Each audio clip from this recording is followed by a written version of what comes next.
ಶ್ರೀಗುರುಭ್ಯೋ ನಮಃ.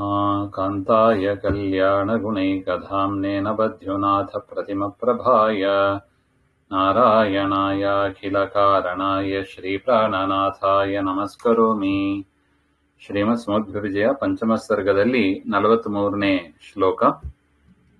ತಮಾವ್ರಜಂತಂ ಯತಿವೇಷಧಾರಿಣಂ ದಂಡಂ ಪ್ರಕಾಶ್ಯೈಷ ಹಸನ್ನಭಾಷತ ಖಂಡ್ಯೇತ ದಂಡೋ ಯತಿ ಚಂಡನತ್ವಯಾ ತ್ವಂ ಷಂಡಕೋ ಪಂಡಿತವಂದ್ಯವಾಗಿತಿ. ತಂ ಆವ್ರಜಂತಂ ಯತಿವೇಷಧಾರಿಣಂ ದಂಡಂ ಪ್ರಕಾಶ್ಯ ಏಷಃ ಹಸನ್ ಅಭಾಷತ ಖಂಡ್ಯೇತ ದಂಡಃ ಯದಿ ಚಂಡ ನ ತ್ವಯಾ ತ್ವಂ ಷಂಡಕಃ ಅಪಂಡಿತ ವಂದ್ಯವಾಗಿತಿ. ಅಂದ್ರೆ ಆಚಾರ್ಯರು ಕನ್ಯಾಕುಮಾರಿ ಧನುಷ್ಕೋಟಿ ತೀರ್ಥದಲ್ಲಿ ಎಲ್ಲ ಸ್ನಾನ ಮಾಡಿ ರಾಮೇಶ್ವರದಲ್ಲಿ ರಾಮನಾಥನ ಒಳಗಿದ್ದ ಪರಮಾತ್ಮನಿಗೆ ನಮಸ್ಕಾರ ಮಾಡಿದರು ಅಂತ ನೋಡಿದ್ದೀವಿ.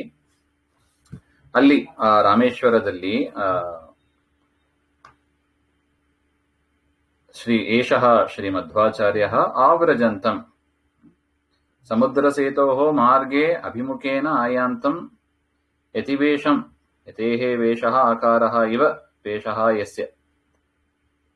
ಆಚಾರ್ಯರು ಅಲ್ಲಿ ಬರ್ತಾ ಇದ್ದರಂತೆ, ಶಂಕರಾಚಾರ್ಯರು ಸ್ವಾಭಿಮುಖಂ ತನ್ನ ಕಡೆ ಬರ್ತಾ ಇರುವ ಯತಿವೇಷಧಾರಿಣಂ, ಯತಿಗಳ ವೇಷದಲ್ಲಿ ಇದ್ರು ಅಷ್ಟೇ, ವಾಸ್ತವಿಕವಾಗಿ ಯತಿ ಇಲ್ಲ, ಏನಿಲ್ಲ, ಒಂದು ವೈರಾಗ್ಯ ಇತ್ಯಾದಿ ಜ್ಞಾನ ವೈರಾಗ್ಯ ಯಾವುದೂ ಇಲ್ಲ, ಭಕ್ತಿ ಅಂತ ಯತಿವೇಷ ಧರಿಸಿ ಬಂದ ತಂ ಶಂಕರಂ ಪ್ರತಿ ದಂಡಂ, ಶ್ರೀಮನ್ ಮಧ್ವಾಚಾರ್ಯರು ತಮ್ಮ ಕೈಯಲ್ಲಿ ಇರುವ ದಂಡವನ್ನ ಪ್ರಕಾಶ್ಯ ತೋರಿಸಿ, ತಸ್ಮೈ ದರ್ಶಯಿತ್ವಾ ಆ ಶಂಕರರಿಗೆ ತೋರಿಸಿ, ಹಸನ್ ನಗುತ್ತಾ ಚಂಡ ಮಾತನಾಡಿದ್ರು. ಏನ್ ಮಾತನಾಡಿದ್ರು?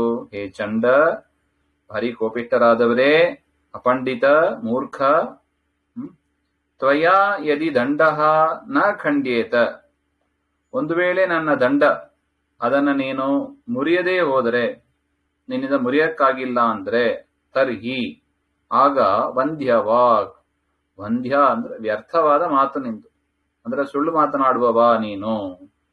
ತ್ವಂ ಷಂಡಕಃ, ನೀನು ಪುರುಷನೇ ಅಲ್ಲ, ನೀನು ಅಪುಂಸಕ ನೀನು, ಹಾಗೆ ಅಂತ ಅಭಾಷತ ಹೇಳಿದರು.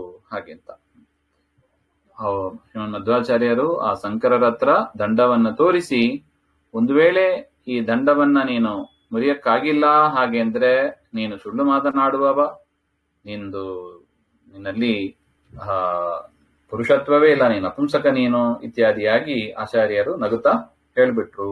ಹಾಗೆ ಅಂತ ಅರ್ಥ.